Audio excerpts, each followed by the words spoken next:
ಈಗಾಗಲೇ ಇಡೀ ದೇಶಾದ್ಯಂತ ನೀಟ್ ಪರೀಕ್ಷೆಯ ಕುರಿತಾಗಿ ಬಹಳಷ್ಟು ಚರ್ಚೆಗಳಾಗ್ತಿದ್ದಾವೆ.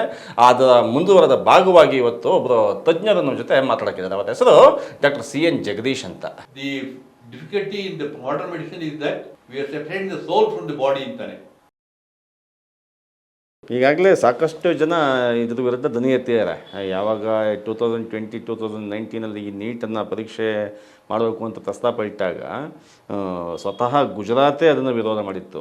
ಸ್ವತಃ ಗುಜರಾತ್ ವಿರೋಧ ಮಾಡಿತ್ತು. ತಮಿಳುನಾಡು ಅಂತ ಈಗಲೂ ಮತ್ತೆ ಗಾಂಧೀಜಿ ಹುಟ್ಟಿದಂತ ನಾಡು. ಈಗಲೂ ತಮಿಳುನಾಡು ಹೊಸ ಮುಖ್ಯಮಂತ್ರಿ ಜೋಸೆಫ್ ವಿಜಯ್ ಕೂಡ ನೀಟ್ ಪರೀಕ್ಷೆಯನ್ನು ನಮ್ಮ ರಾಜ್ಯಕ್ಕೆ ಬಿಟ್ಬಿಡಿ, ಶಿಕ್ಷಣ ನಮ್ಮ ರಾಜ್ಯದ ಹಕ್ಕು, ನೀವು ದೇಶದವ್ರು ಯಾರು ನಮಗೆ ಡಿಸೈಡ್ ಮಾಡೋದಕ್ಕೆ ನಾವು ಏನು ಓದಬೇಕು ಹೆಂಗೆ ಮಾಡಬೇಕು ಅನ್ನೋ ರೀತಿ. ಬಟ್ ಆ ಥರ ರಾಜ್ಯದ ಸ್ವಾಯತ್ತತೆಗಳು ನೀವು ಹೇಳ್ದಂಗೆ ಆಯಾ ರಾಜ್ಯಗಳಿಗೆ ಗೊತ್ತಿರುತ್ತೆ. ಆಯಾ ರಾಜ್ಯದಲ್ಲಿ ಬೇರೆ ಕಲ್ಚರ್ ಇರುತ್ತೆ. ಆ ಕಲ್ಚರಲ್ ಬ್ಯಾಕ್ಗ್ರೌಂಡು, ಫೈನಾನ್ಷಿಯಲ್ ಬ್ಯಾಕ್ಗ್ರೌಂಡು, ಭಾವನೆಗಳು ಬೇರೆ ಇರುತ್ತೆ. ಅವ್ರು ಯಾವುದೋ ಒಂದು ರೂಪದ ಹೇಳಿ ಸಾಲ ಪೇಷಂಟ್ಗಳಿಗೆ ಕಂಪ್ಯೂಟರ್ ಲ್ಯಾಂಗ್ವೇಜ್ ಅವ್ರಿಗೆ ಅರ್ಥ ಆಗಲ್ಲ. ಮೊಬೈಲ್ ನಾನು ಟ್ರೀಟ್ ಮಾಡ್ತೀನಿ ಅಂತ ಹೊಡೆದು ಫೂಲಿಶು. ನಾವೇನಿದ್ರು ಎದುರುಗಡೆ ಕೂತ್ಕೊಂಡು ಪೇಷಂಟ್ ಜೊತೆ ಅವ್ರದ್ದು ಭಾವನಾತ್ಮಕ ಸ್ಪಂದಿಸಿ ಅವ್ರ ಜೊತೆ ಒಡನಾಟ ಆದಾಗ ಮಾತ್ರ ಅವ್ರಿಗೆ ಅರ್ಥ ಆಗುತ್ತೆ ಸಮಸ್ಯೆಗಳು, ಮತ್ತೆ ಕ್ಯೂರ್ ಮಾಡೋಕ್ಕೂ ಒಂದು ವ್ಯವಸ್ಥೆ ಸಿಗುತ್ತೆ. ಅದು ಬಹಳ ಇಂಪಾರ್ಟೆಂಟ್ ಇರೋದು ನಾನು. ಆದ್ರೆ ಅದರ ಅಸೆಸ್ ಮಾಡಕ್ಕೆ ಈ ನೀಟ್ ಅಷ್ಟು ಪ್ರಾಮುಖ್ಯತೆ ಕೊಟ್ಟಿಲ್ಲ ಅನ್ಸುತ್ತೆ ನನಗೆ. ಹೇಗೆಂತಂದ್ರೆ ನಾನು ಹೇಳಿದ್ರಾಗ್ಲೇ ಇಂಟೆಲಿಜೆಂಟ್ ಕ್ವಶನ್ ಮಾತ್ರ ಟೆಸ್ಟ್ ಮಾಡ್ತಾರೆ, ಅದರಿಂದ ಅವ್ರು ವೈದ್ಯ ಆಗ್ತಾರೆ ಅಂತ ಹೇಳಕ್ಕಾಗಲ್ಲ. ಆ ಕ್ವಶನ್ ಅದು ಡಾಟ್ ಹಾಕಿ ಅದು ಸೆಲೆಕ್ಟ್ ಮಾಡಿ 1 2 3 4 ಹಾಕ್ಬಿಟ್ಟು ಆಗೋಯ್ತು.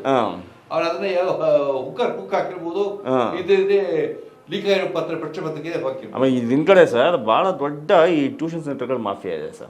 ಈ ನೀಟ್ ಈಗ ನಾವು PUC ನಾವೆಲ್ಲರೂ ನಾವು ಸೇರಿಸ್ತೀವಿ ಅಂದ ತಕ್ಷಣನೇ ನಾಟ್ ಓನ್ಲಿ ಸಬ್ಜೆಕ್ಟ್ಸ್, ನೀವು PCMB ಅಂತ ಅಷ್ಟೇ ಅಲ್ಲ, ನೀನು 4 ಗಂಟೆ PCMB ಓದಿದ್ರೆ 8-10 ಗಂಟೆ ನೀಟು ಆ್ಯಂಡ್ ಈ JEE ಈ ಥರದ ಬೇರೆ ಬೇರೆ ಎಕ್ಸಾಮ್ಸ್ಗಳಿಗೆ ಟ್ಯೂಷನ್ಗಳಿಗೆ ಭಾಳ ದೊಡ್ಡ ನಾವು ಮಾಡ್ತಾ ದೊಡ್ಡ ತಪ್ಪು. ಮಕ್ಕಳಿಗೆ ತುಂಬಾ ಪ್ರೆಷರ್ ಆಗ್ತಾ ಇದೀವಿ ನಾವು. ಅವಾಗ ಏನಾಗ್ತದೆ ಅಂದ್ರೆ ಗೊಂದಲದ ಮಕ್ಕಳುಗಳು ಇದ್ರ ಮಧ್ಯ PUC ಪಾಸ್ ಮಾಡೋದು ಒಂದು ದೊಡ್ಡ ವಿಷಯ. ಅದ್ರ ಮಧ್ಯ ಅವ್ರು ಅಷ್ಟೆಲ್ಲ ಇಂಟ್ರೆಸ್ಟ್ ಇಟ್ಟು ನಾ ದೊಡ್ಡ ವೈದ್ಯನಾಗಬೇಕು ಅಂತ ಹೊರಟಾಗ ನಾನು ನೀಟ್ ಬಗ್ಗೆ ಎಲ್ಲರ ಬಗ್ಗೆ ಹೇಳಕ್ಕೆ ಇಷ್ಟ ಇಲ್ಲ. ಅದು ಕೆಲವು ರೀತಿ ಪ್ರಸ್ತುತ ಇರ್ಬೋದು. ಈಗ ಇಂಜಿನಿಯರಿಂಗ್ ಆಗಲಿ ಸೈಂಟಿಸ್ಟಿಕ್ ಆಗಲಿ ಬೇಕಾಗ್ಬೋದು, ಅಸೆಸ್ ಮಾಡ್ಬೋದು. ಆದರೆ ನಾವು ಎಮೋಷನಲ್ ಕ್ವಶನ್ಗೆ ಅಪ್ಲೈ ಆಗೋದೇ ಇರುವಂಥ ಈ ನೀಟ್ ಎಕ್ಸಾಮು ಆ ಸೆಲೆಕ್ಷನಲ್ಲಿ ಎಷ್ಟು ಪಾತ್ರ ವಹಿಸ್ಬೋದು ಅಂತ ನನಗೆ ಡೌಟು. ಅದೇ ಟೋಟಲ್ ಆಗಿ ನೀವೇನು ಅಂದರೆ ಇಷ್ಟು 40 ವರ್ಷ ಚಿಲ್ಲರೆ ವರ್ಷಗಳ ನಿಮ್ಮ ಅನುಭವದ ಮಾತಿನಲ್ಲಿ ಅಂದರೆ ಈಗ ನಡೀತಾ ಇರ್ತಕ್ಕಂಥ ಜ್ವಲಂತ ಸಮಸ್ಯೆ ಈ ನೀಟ್ ಅನ್ನುವ ಪರೀಕ್ಷೆಯ ಮುಖಾಂತರ 22-23 ಲಕ್ಷ ವಿದ್ಯಾರ್ಥಿಗಳು ಪ್ರತಿ ವರ್ಷ ಅವ್ರಿಗೆ ಮತ್ತೆ ಎಕ್ಸಾಮ್ ಬರೀಬೇಕು. ಎಕ್ಸಾಮ್ ಡೇಟ್ ಅಷ್ಟು ಜನ ಮಕ್ಕಳುಗಳ ಮನಸ್ಸಿನ ನೋವು ಯಾರಿಗೆ ಅರ್ಥ ಆಗುತ್ತೆ? ಇವಾಗ ನನಗೇನೆ ಈ ವಯಸ್ಸಿನಲ್ಲಿ 75 ವಯಸ್ಸಿನಲ್ಲಿ 76ನೇ ವಯಸ್ಸಿನಲ್ಲಿ ನಂಗೆ ಅವ್ಳು ಮಗಳಿದ್ದಾಳೆ, ಅವಳು 7th ಸ್ಟ್ಯಾಂಡರ್ಡ್. ಅವಳ ಎಕ್ಸಾಮ್ ಕಷ್ಟ ಆಯ್ತಪ್ಪ ಅಂತ ಹೇಳಿದ್ರೆ ನಂಗೆ ಎಷ್ಟು ಕಷ್ಟ ಆಗತ್ತೋ ನುಂಗೋದು ಅಂದ್ರೆ ನಂಗೆ ನುಂಗ ಕಾಲ ಅನ್ನ. ಆ ರೀತಿ ಬೆಳೆದ ಮಕ್ಕಳನ್ನ ಇನ್ನು 18-20 ವರ್ಷ ಕಂಪ್ಲೀಟ್ ಆಗಿರಲ್ಲ, ಅವ್ರು ಸರ್ವತ ತಮ್ಮ ಸ್ವಾರ್ಥೆಲ್ಲ ತ್ಯಾಗ ಮಾಡಿ ತಂದೆ ತಾಯಂದ್ರು ಕೇರ್ ಕೊಟ್ಟು ತಮ್ಮ ಕೆಲಸ ಬದಿಗಿಟ್ಟು ಕೇಸ್ನಲ್ಲಿ ತಮ್ಮ ಇಂಪಾರ್ಟೆಂಟ್ ಪೆನ್ಷನ್ಗೆಲ್ಲ ರಾಜೀನಾಮೆ ಕೊಟ್ಟು ಅವ್ರನ್ನ ಭಕ್ತಿ ಶ್ರದ್ಧೆಯಿಂದ ಬೆಳೆಸಿರ್ತಾರೆ ಮಕ್ಕಳನ್ನ. ಅವರು ಅದರ ರಸ ಕುಡಿದು ಅದರ ವೈಯಕ್ತಿಕವಾಗಿ ಡೆವಲಪ್ ಆಗೋಣ ಅನ್ನೋ ದೃಷ್ಟಿಯಿಂದ ಕಷ್ಟಪಟ್ಟು ದಿನ ರಾತ್ರಿ ಓದಿ ಎಕ್ಸಾಮ್ ಫೇಸ್ ಮಾಡ್ತಾರೆ. ಅದ್ರ ಮಧ್ಯೆ ಇಂಥ ಆಘಾತ ಇದಕ್ಕೆ ಕ್ಯೂರ್ ಮಾಡೋಕ್ಕಾಗ್ದಿರುವಂಥ ಡಿಸೀಸ್ ಅಂತೀವಿ, ಅಂದರೆ ಆಕ್ಸಿಡೆಂಟ್ಸ್ ಅಂತೀವಿ. ಯಾವ ಡಿಸೀಸ್ ಆದ್ರೂ ಕ್ಯೂರ್ ಮಾಡ್ಬೋದು, ಆ ಆಕ್ಸಿಡೆಂಟ್ಸ್ ಡಿಸೀಸ್ ಕ್ಯೂರ್ ಮಾಡೋಕ್ಕಾಗಲ್ಲ. Accident unprecedented. ಈ ಥರ ಆಕ್ಸಿಡೆಂಟ್ಗಳು ಮುಂಚೆ ಆಗಿಲ್ಲ, ಇವು ಫಸ್ಟ್ ಟೈಮ್ ಆಗ್ತದೆ ಅಂತ ಇರುತ್ತೆ, ತರ್ಕೋಬೋದು. ಆದರೆ ಆಕ್ಸಿಡೆಂಟ್ಗಳು ಪದೇ ಆಗ್ತಾ ಇದ್ದರೆ ಅದಕ್ಕೊಂದು ಕಾರಣ ಹುಡುಕ ಮುಖ್ಯವಾಗುತ್ತದು. ಅದನ್ನು ಹುಡುಕಿದಲ್ಲಿ ಅದನ್ನ ಕರೆಕ್ಟ್ ಮಾಡೋ ಕೆಪಾಸಿಟಿ ಇದ್ದಲ್ಲಿ ಮಾತ್ರ ನಾವು ಹೋಗಿರ್ಬೋದು. ಹೌದು. ಇವಾಗ ಒಂದು ಕಡೆ ಒಬ್ಬ ಸೈಂಟಿಸ್ಟ್ ಹೇಳ್ತಾನೆ, human beings genome is not constructed for cyber space ಅಂತಾನೆ. ಈ ಸೈಬರ್ ಸ್ಪೇಸ್ ಏನಿದೆ ಎಲ್ಲ ಮೊಬೈಲ್ ಇಟ್ಕೊಂಡು ಆನ್ಸರ್ ಬರೆಯೋದು, ಮೊಬೈಲ್ ಇಟ್ಕೊಂಡು ಓದೋದು, ಸೈಬರ್ ಸ್ಪೇಸ್ ನಾವು ಅರ್ಥ ಮಾಡ್ಕೋತೀವಿ ಅನ್ನೋದು, ಮೊಬೈಲ್ ಚಾಟಿಂಗ್, ಮೊಬೈಲ್ ಇದರಿಂದ ಲರ್ನಿಂಗಿಂದ ಮಕ್ಕಳ ಬುದ್ಧಿವಂತಿಕೆ ಮತ್ತು ಆತ್ಮೀಯತೆ ಕಮ್ಮಿ ಆಗ್ತಾ ಹೋಗುತ್ತೆ. ಅವ್ರಿರುವಂಥ ಭಾವನಾತ್ಮಕ ಪ್ರಪಂಚ ಸುಟ್ಟೋಗುತ್ತೆ. ಹೀಗಾಗಿ ಒಬ್ಬ ನೊಬೆಲ್ ಸೈಂಟಿಸ್ಟ್ ಹೇಳ್ತಾನೆ, our human genome is not constructed for cyber space ಅಂತಾರೆ. ಇವಾಗ ಈ ನಡೀತಾ ಎಕ್ಸಾಮ್ ಎಲ್ಲ ನಾವು ಸೈಬರ್ ಸ್ಪೇಸ್ಗೆ ಅನುಕೂಲವಾಗುವಂಥ ಕೆಲವು ಕಾಗ್ನಿಟಿವ್ ಸೈಕಾಲಜಿ ಮಾತ್ರ ಅಸೆಸ್ ಮಾಡುವಂಥ ಕ್ವಶನ್ ಆ್ಯಂಡ್ ಆನ್ಸರ್ಸು. ಅದರೊಳಗೆ 4 ಆನ್ಸರ್ ಇದ್ದರೆ 4ರಲ್ಲಿ ಒಂದು ಯಾವುದೊಂದು ಕ್ಲೂ ಇಂದ ಸಿಕ್ಕಿರೋರಿಗೆ ಅದನ್ನು ದೃಷ್ಟ. ಅದು ಇನ್ನೊಬ್ಬ ಬಡ ವಿದ್ಯಾರ್ಥಿ, ಹಳ್ಳಿಯಿಂದ ಬಂದ ವಿದ್ಯಾರ್ಥಿ ಅವ್ನು ಬೇಕಾಗಿರೋದೇನು ನಮ್ಮ ಪೇಷಂಟ್ ಗುಣ ಆಗಬೇಕು ಅಂತ ತುಂಬ ಉತ್ಕಟ ಇರುತ್ತೆ. ಅವ್ರಿಗೆ ಬಡತನದ ರೇಖೆಗೆ ಗೊತ್ತು, ಅವ್ರಿಗೆ ನೋವು ದುಃಖಗಳು ಗೊತ್ತು ಜನಗಳದು, ಅವ್ರ ಜೊತೆ ಸ್ಪಂದಿಸಿ ಬೆಳೆದಿರ್ತಾನೆ. ಅದನ್ನು ಉಪಯೋಗಿಸ್ಕೊಂಡು ಡಾಕ್ಟರ್ ಆದ್ರೆ ಮಾತ್ರ ಆ ದೇಶಕ್ಕೆ ಉದ್ಧಾರ. ಹೀಗಾಗಿ ನಾವು ವೈದ್ಯಕೀಯ ವೃತ್ತಿಗೆ ಆದಷ್ಟು ಇವರು ಎಮೋಟಿವ್ ಸೈಕಾಲಜಿ ಅಥವಾ ವರ್ಕ್ ಆಕ್ಟಿವಿಟಿ ಇರುವಂಥ ಆ್ಯಕ್ಷನ್ ಸೈಕಾಲಜಿ ಆಗಲಿ ಅದನ್ನು ಕೇಳುವಂಥ ಕೆಲವು ವ್ಯವಸ್ಥೆಗೆ ಅನುವು ಮಾಡಿಕೊಡ್ಬೇಕು. ನಾನು 67 ಜಾಯ್ನ್ ಆದ ಮೆಡಿಕಲ್ ಬೆಂಗಳೂರು ಮೆಡಿಕಲ್ ಕಾಲೇಜು, ಆವಾಗ ನನಗೆ ಇಂಟರ್ವ್ಯೂ ಕೇಳ್ತೀವಿ ಒಂದೇ ಕ್ವಶನ್ನು, ನಿಮ್ಗೆ ಯಾವ್ದು ಇಂಟ್ರೆಸ್ಟ್ ಇದೆ, ಏನು ಸೇವೆ ಇಂಟ್ರೆಸ್ಟ್ ಇದೆ, ಇದಕ್ಕೆ ಯಾಕೆ ಬಂದು ಮೆಡಿಕಲ್ ಕಾಲೇಜ್ಗೆ ಅಂತ.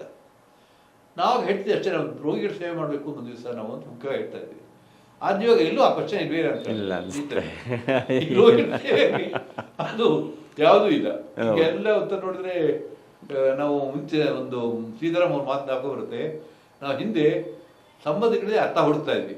ಅದು ನಮ್ಮ ಅಪ್ಪ ಅಮ್ಮ ಯಾರು, ನಮ್ಮ ರೋಗಿಗಳು ಯಾರು, ನಮ್ಮ ತಂದೆ ತಾಯಿಗಳು ನನಗೆ ಏನು ಸಂಬಂಧ, ನಮ್ಮ ಚಿಕ್ಕಪ್ಪ ದೊಡ್ಡಪ್ಪ ಏನು ಸಂಬಂಧ ಅಂತ.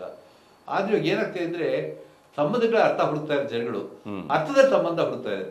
ಅರ್ಥ ಅಂದ್ರೆ ದೊಡ್ಡ ಅರ್ಥ ಅಂದ್ರೆ ಎಕನಾಮಿಕ್ಸ್ ಸಂಬಂಧ ಹುಡುಕ್ತಾ ಇದೆ. ಇವಾಗ ನೀಟ್ ಪರೀಕ್ಷೆ ಪಾಸ್ ಆದವರೆಲ್ಲ ಮಾನವೀಯ ಗುಣಮೌಲ್ಯಗಳು ತುಂಬಿದ್ದಾರೆ ಅಂತಲ್ಲ, ಅವ್ರು ಬೇಕಾದ ಅರ್ಥ ಅಂದ್ರೆ ಎಕನಾಮಿಕ್ಸ್ ಗೇನು ಅಂತ ಅವ್ರು ಕಟ್ಕೊಂಡು ಏನ್ ಡಾಕ್ಟರ್ ಹುಡುಕ್ತೀರಿ ನೀವು? ಹೌದು, ಎಲ್ಲವೂ ಕೂಡ ನೀವು ಅರ್ಥ ಕೇಂದ್ರ. ನಾನು ನೋಡಿ ನನ್ನ ಮೆಡಿಕಲ್ ಕಾಲೇಜ್ ಕಲ್ತ್ಕೊಂಡು ನೋಡ್ತೀನಿ, ಎಷ್ಟೋ ಜನ ಬಡ ಹುಡುಗರು ಸೇರ್ತಾರೆ ನಮ್ಮ ಅಡುಗೆ ಹೆಮ್ಸ್ ಆಸ್ಪತ್ರೆಯಲ್ಲಿ. ಎಷ್ಟು ಬಡತನ ಬಂದಿರುತ್ತೆ, ಅವ್ರಿಗೆ ಎಷ್ಟು ಆತ್ಮೀಯತೆ ಇರುತ್ತೆ, ಅವರೆಷ್ಟು ಸರಳವಾಗಿ ಪೇಷಂಟ್ ಜೊತೆ ಮಾತಾಡ್ತಾರೆ, ಅವರ ಸುಖ ಅರ್ಥ ಮಾಡ್ಕೋತಾರೆ, ಅವ್ರಿಗೆ ಏನು ಬೇಕಾದ್ರೆ ಕರೆಕ್ಟಾಗಿ ಟ್ರೀಟ್ಮೆಂಟ್ ಕೊಡ್ತಾರೆ. ಅದು ನೋಡಿದಾಗ ಅದೇ quintessence of treatment. Quintessence of treatment ಅಂದರೆ ಮೂಲ ಬೇಕಾದ್ರೆ ಆ ಟ್ರೀಟ್ಮೆಂಟು. ಇವ್ರು ಎಷ್ಟೇ ಔಷಧಿಗಳು ಕೊಟ್ಟರು, ಎಷ್ಟೇ ಇಂಜೆಕ್ಷನ್ಗಳು ಕೊಟ್ಟರು, ಆತ್ಮೀಯತೆ ಇಲ್ಲ, ಆ ಸಂಬಂಧಗಳ ಅರ್ಥ ಇಲ್ಲ ಅಂತಂದ್ರೆ ಅದು ಅಷ್ಟು ಕ್ಲಿಕ್ ಆಗಲ್ಲ ಅಂತಂದ್ರೆ ಅದೇ ನಿಜ. ಅಂದ್ರೆ ಈಗ ಶಿಕ್ಷಣ ವ್ಯವಸ್ಥೆಗಳಿಗೆ ಆಗಿರ್ಬೋದು, ಈಗ ನ್ಯಾಷನಲ್ ಟೆಸ್ಟ್ ಏಜೆನ್ಸಿ ಆಗಿರ್ಬೋದು, ಅಥವಾ ಸ್ಟೇಟ್ ಸಿಲೆಬಸ್ ಆಗಿರ್ಬೋದು, ಈ CBSE ಆಗಿರ್ಬೋದು, ಮಾನವೀಯತೆಯನ್ನು ಕಲಿಸ್ತಿರ್ತಕ್ಕಂಥ ಶಿಕ್ಷಣ ಅರ್ಥನೇ ಇಲ್ಲ. ಈಗ ಮಾನವಿಕ ಮೌಲ್ಯಗಳು 3 ಹೇಳಿದಾಗೆ ಜ್ಞಾನ, ಭಕ್ತಿ, ಕರ್ಮ. ಆ ಮಾನವೀಯ ಮೌಲ್ಯಗಳು ಈಗ ದಾನಕ್ಕೆ ಮಾತ್ರ ಬೆಲೆ ಕೊಟ್ರೆ ಇದು ಭಕ್ತಿ ಕರ್ಮಗಳು ಎಲ್ಲಿಗೆ ಹೋಗುತ್ತೆ? ಮನುಷ್ಯ 3 ಇರುತ್ತೆ, ಆ 3 ಅಸೆಸ್ ಮಾಡುವಂತ ಒಂದು ವ್ಯವಸ್ಥೆ ಮಾಡಬೇಕು. ಅದನ್ನ ಆಯಾ ದೇಶದಲ್ಲಿ ಆಯಾ ಜಿಲ್ಲೆಗಳಲ್ಲಿ ಆಯಾ ಜನಗಳಿಗೆ ಅರಿವು ಮೂಡುವಂತ ಪ್ರಯತ್ನ ಆಗಬೇಕು. ಆದ್ರೆ ಅವ್ರಿಗೆ ಟ್ರೀಟ್ಮೆಂಟ್ ಬೇಕಾದೇನು ಅಂತ ಅವ್ರಿಗೆ ಗೊತ್ತಿರುತ್ತೆ.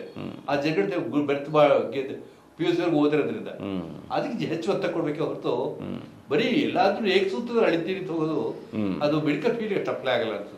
ಡಾಕ್ಟರ್ ಆದಂಥವ್ರು ವೈದ್ಯೋ ನಾರಾಯಣಾದಿ ಅಂತ ಕರಿತೀವಿ. ಯಾಕೆಂತಂದರೆ ಅವ್ರು ನಮ್ಮ ಜೀವ ಉಳಿಸ್ತಕ್ಕಂಥವ್ರು, ನಮ್ಮನ್ನು ಕಾಪಾಡ್ತಕ್ಕಂಥವ್ರು ಅನ್ನೋ ರೀತಿ.